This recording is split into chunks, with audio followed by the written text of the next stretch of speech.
দোলের আগের দিন গেছিলাম মামাবাড়ি বেড়াতে। রাতে খাওয়া দাওয়ার পরে প্ল্যান হলো পরের দিন ভোরেই মায়াপুর যাব বেড়াতে। ব্যাস তারপরেই কি ভোরবেলায় উঠে বেরিয়ে পড়লাম গাড়ি নিয়ে।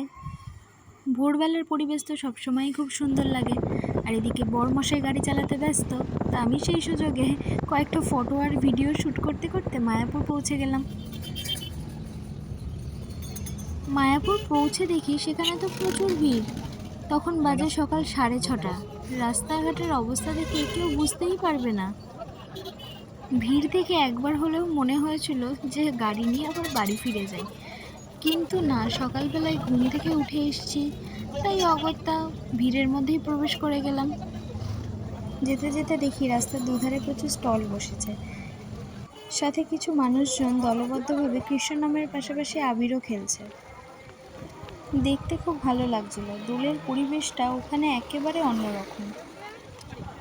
যেহেতু দোলের দিন ওখানে প্রচুর ভিড় ছিল, তো সেই কারণে আমরা একটা জায়গায় গাড়ি পার্ক করে তারপরে বেশ খানিকটা পথ ইস্কন যাওয়ার জন্য হেঁটে যেতে হয়েছিল।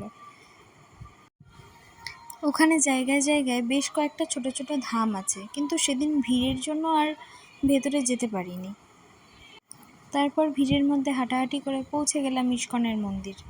সেখানে গিয়ে বাইরেই কয়েকটা ফটো তুলে নিয়েছিলাম, কারণ ভেতরে কিন্তু ফোন নিয়ে যাওয়া অ্যালাউ নয়।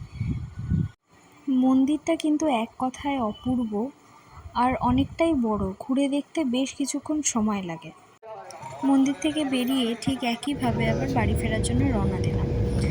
পথে দেখি এখানে রাস্তার ওপরেই কিছু মুসুর ডাল এগুলো তৈরি করে শুকোতে দেওয়া রয়েছে।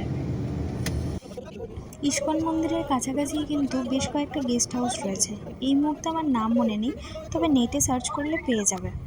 যাই হোক, এখন বাচ্চাগুলো বাড়িতে ওয়েট করছে রং খেলবে বলে, তাড়াতাড়ি বাড়ি ফিরতে হবে। রাধে রাধে।